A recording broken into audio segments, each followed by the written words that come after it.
a lot of feathers. Yeah. That was 3 years ago, before this bloody blew up, you know. Well, so now, even at the moment, some of the big players on the Thai scene, so to speak, even people like Richard Barrow, who's been in Thailand for quite a few years, that don't know, he writes a very popular blog, and he's a bit of a prominent Westerner in Thailand. I think it's safe to say a lot of the government, he's been, you know, invited by certain government departments to cover certain topics. So he's known. His angle is always a little bit. Yeah, well, I wouldn't say it that way. That can be, you know, from a Thai's perspective, that can be read the wrong way, right? And that could be, it's like a satirical article. You're making this issue satirical, right? And I think this is what he's got. Because at the moment, obviously with his TM30, he will get a slap up the wrist, and he'll be allowed to renew. That's my. Well, at the moment, for those that don't know, he's getting on the case of the TM30 and getting petitions started and promoting other petitions for the government and the immigration service and all the powers that be to look again at these TM30 rules and use some, if you like, Western common sense on this matter.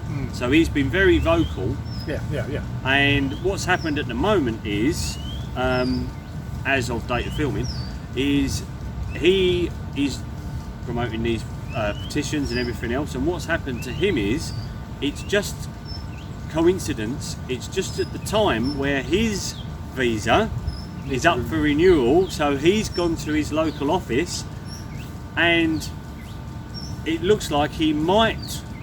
At this stage, he might be refused.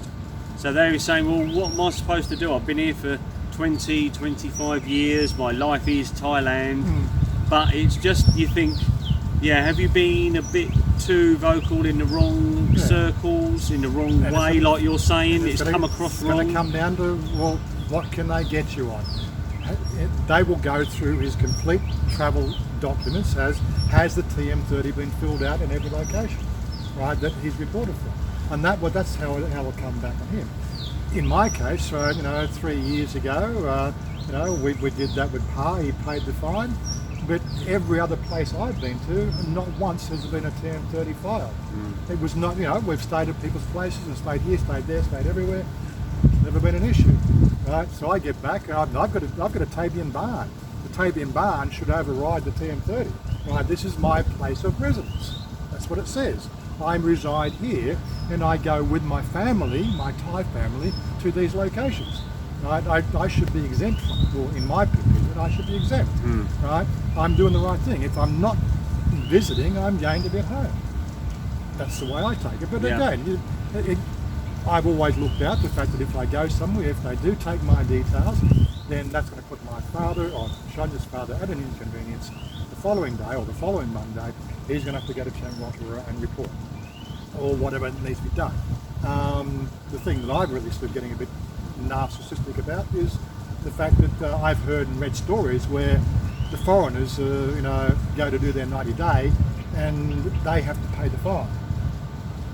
I don't know how valid that is. See, there's a lot of misinformation floating around at the moment. If you're on some of the Facebook groups, there's a few for Thai visas, and it seems to all boil down to what the moderator on the group knows and what he doesn't know. Yeah. I've seen that, and some people will be posting information they found that, no, you don't need to do this bit, you don't need to do that bit. You look on another group and someone's found something else, says, no, you do need to do this bit, but no, you don't need to do that bit. Yeah. So this is the thing, this is what I was saying, the main points come down to, what is the rule as stands right now, with any amendments, anything else? What is the rule?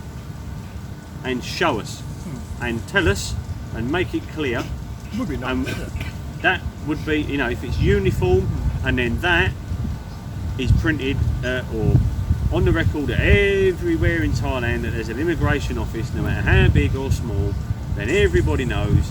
Then, like you're saying, with Westerners coming out here with their bucket of problems, everybody knows the rules. So if you fall foul of that, then fair enough, so to speak. To a degree, fair enough. So that's the thing.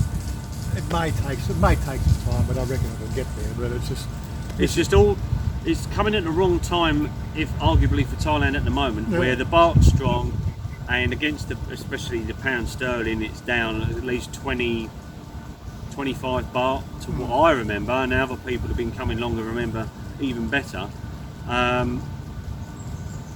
It seems they don't want too many Western tourists anymore, but they've got the charm offensive on with the Indians now and the Chinese, and I saw a headline the other day they're going to start giving away free visas for them countries to incite even more.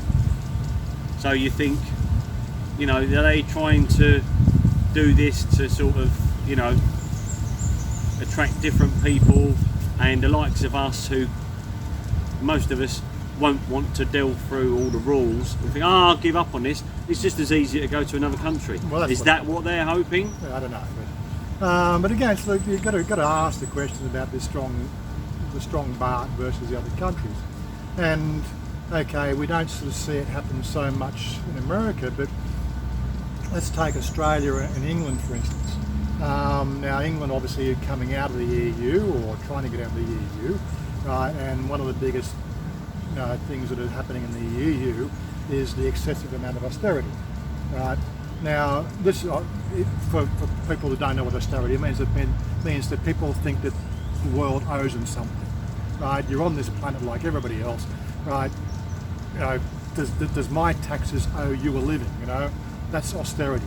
You know, and you know, the people up above us are saying, no, my taxes I pay don't pay for your, you know, your lack of want to be part of the social environment.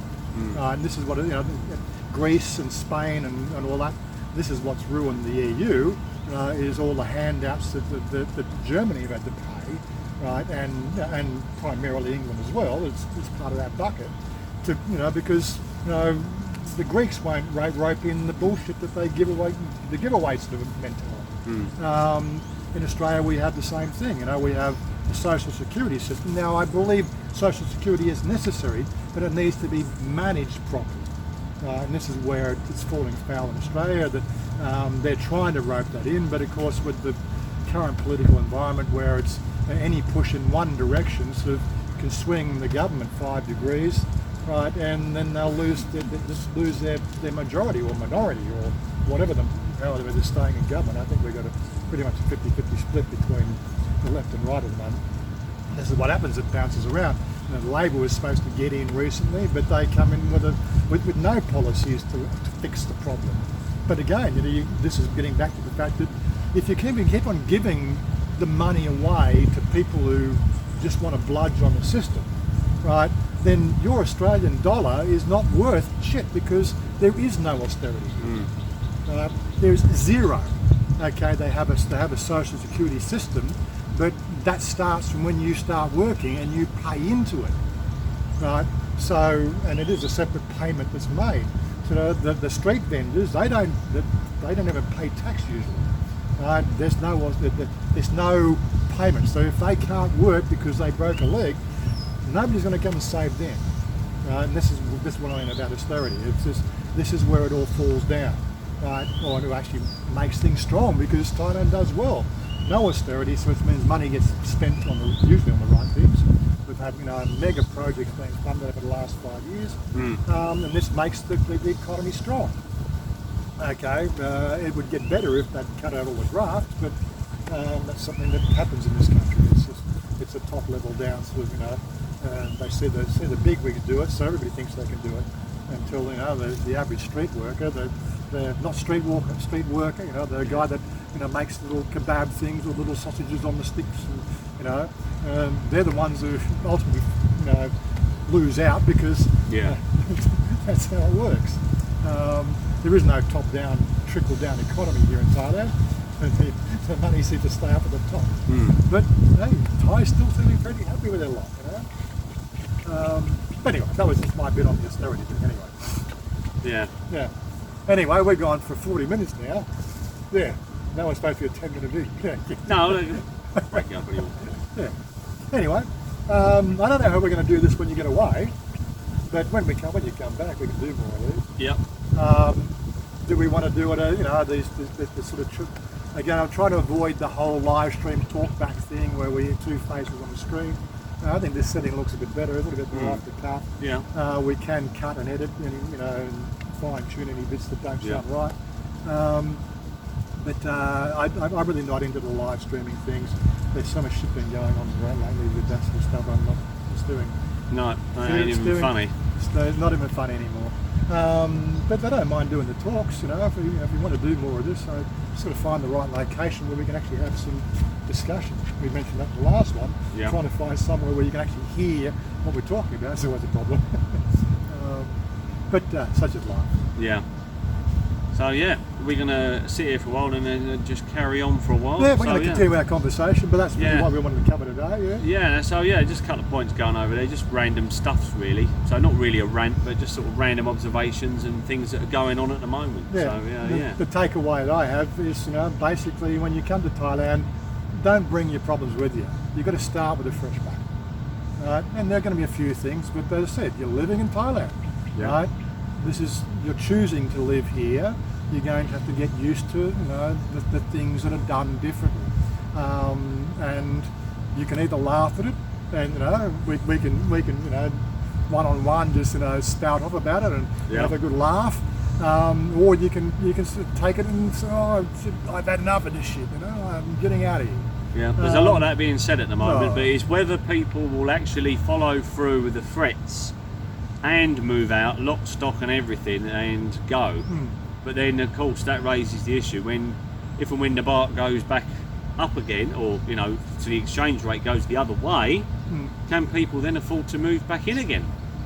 Well, that's the thing. I think we've probably mentioned this before, but that's one of the things that was at the beginning of this year before the TM30 was the push on the financial requirement.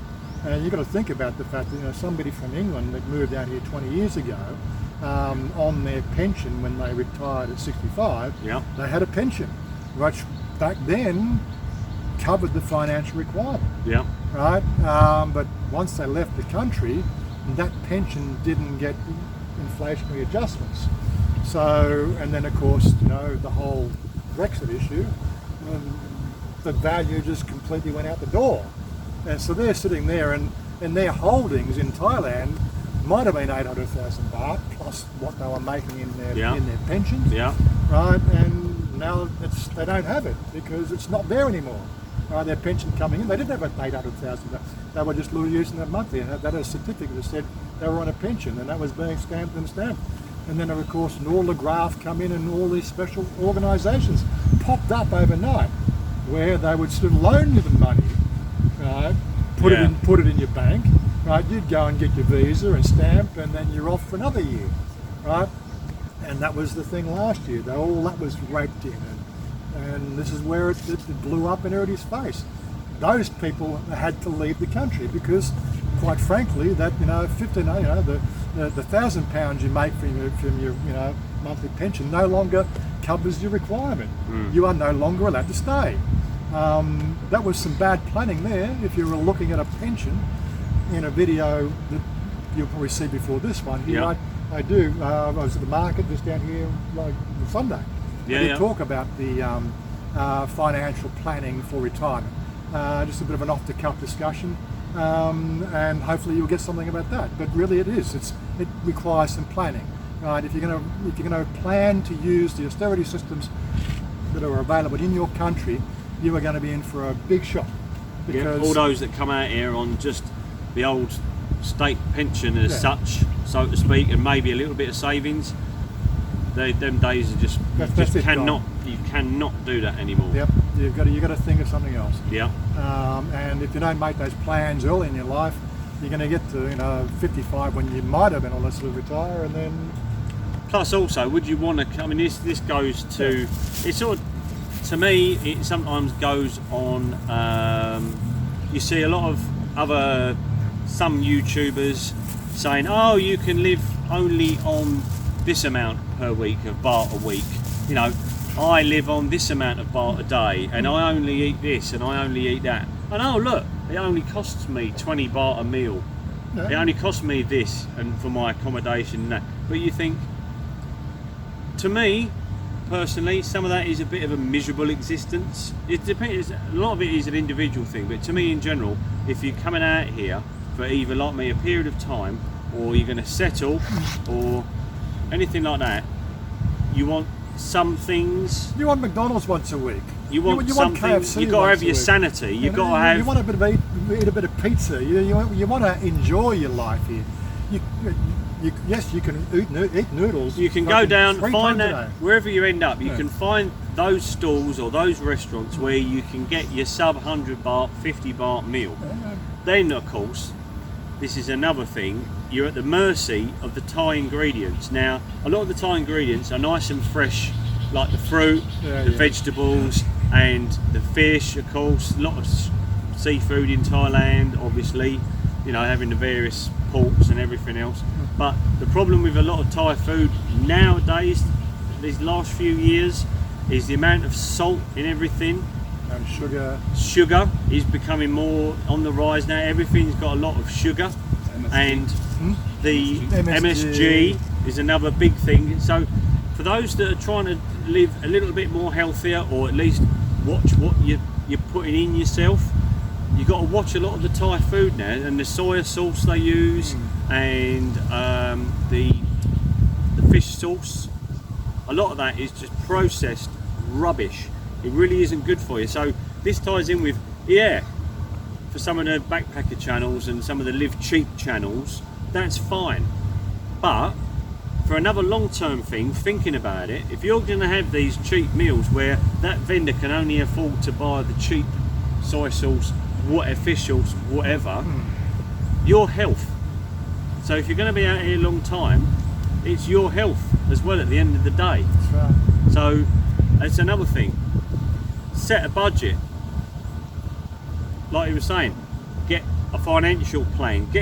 Think about it, because you might want, if you've got somewhere like me at the moment, like an Airbnb with a kitchen, you might want to cook some of your own things. If you're out here on a budget, it helps. You can go to a Tesco or a Big C, buy the produce you want, cook it the way you want it, and if you want to, like me, you do a bit of gym and you try and look after yourself a little bit, you can do that. You can monitor what you're eating a bit more, and then it is nice. It is nice though to go out and maybe once a week, once a month, or whatever, meet up with friends, have a few drinks, then think, oh yeah, we'll go and eat wherever. Go and eat the three little pigs, 1,500 baht for 6 people. Wherever. That's good. So you got to have some of it for your sanity. But on day to day, I don't think a lot of that's sustainable. The 20 baht, 30 baht meals all the time, because from the health point of view for me, and that's what a miserable lifestyle. I can only afford 100 baht the whole day, or 50 baht the whole day, because that's all I've got. I can't account for anything else. There's no leeway. It's not, if an emergency comes up, they've had it. It's like, what a miserable existence. It is doable, right? I said we have vendors in our local soy, and I could eat at those vendors every day. And like I said, noodles for 20 baht. I can eat kapat moo, right? There's one shop that does kapat moo, which is fried rice pork. But he's not using pork, he's using sort of sliced ham as the pork ingredient. Because it's probably cheaper than the actual. This is the thing, folks. You think what you think baht. you know what you're getting, but you don't really sometimes. But I've got one restaurant or one eatery that typically my meal's 40 baht, but I only eat there once or twice a week. She does a couple of meals, a couple of things that I like. There's a chicken curry with rice, another one which is a sweet and sour pork with rice. She does a garlic pork with rice. There's a fourth one, which is she doesn't do that very often. You've got to get there really early. You've got to get there at 5 o'clock before the fish runs out, because it's a produce that she only buys so much, and if she doesn't sell it, she has to throw it out. Whereas the pork keeps longer. Don't want to go into all the details, but if you get there at 5 o'clock in the afternoon, I can have the blah. It's a fish. It's a deep fried fish with vegetables and rice. So the 4 things I will eat there if I can get the fish one. I like that one. Then of course I got shop steaks. I'd rather sit at shop steaks and have a pepper pork steak with chips and probably an entree, for 120 baht. And it's enjoyable. I enjoy eating like that. Yeah, and plus for your sanity, because that's what I'm saying. It all goes part of this bigger picture stuff. I just think sometimes with these channels that, all right, if you want to save some money that week, or that And day, I've been fine. gaming for like 6 hours straight or something like that, and I just, oh God, it's gone 9 o'clock. Okay, I completely missed dinner. You know, and this does happen from a gamer's point of view. It's 9 o'clock. Okay, well, it's off to 7-Eleven tonight and a couple of microwaved burgers. Yeah, yeah, Hasn't been happening so much lately because Eve has what they call a game restart every 6 o'clock at night, which means the fact that I can be playing up till 6 o'clock, the game restarts, so it's down for 15 minutes, which just is like an alarm clock that says, time to go and have dinner. yeah. Because gamers, that's what happens. Gamers will do that. Yeah, I'm one of those weird guys that like to play computer games. Yeah. And you're not going to tell me any different. I enjoy doing it. You know, I spent most of my life where I could come home after all the things were done. If I was lucky to get an hour's recreation time on the computer, oh, that was a lucky night. You know, and trying to sort of have a game and, you know, with your friends, it's a completely different thing. Now I've got, you know, a gaming crew. So I've got a crew with Eve that I'm playing with from, you know, 7 o'clock at night through till midnight. And I've got another crew who are American based, and I'm gaming with them from 10 till 2 in the afternoon. So I've got 2 crews that I game with, and I'm really enjoying myself, you know. And I get to speak English all the time. Which is another thing for the sanity. Another thing for the sanity, exactly right. Anyway, So yeah, we've covered a few topics here, just random stuffs, you know, just spouting off a little bit really, but you know, something a bit different. So yeah, we'll try and do something else as well. So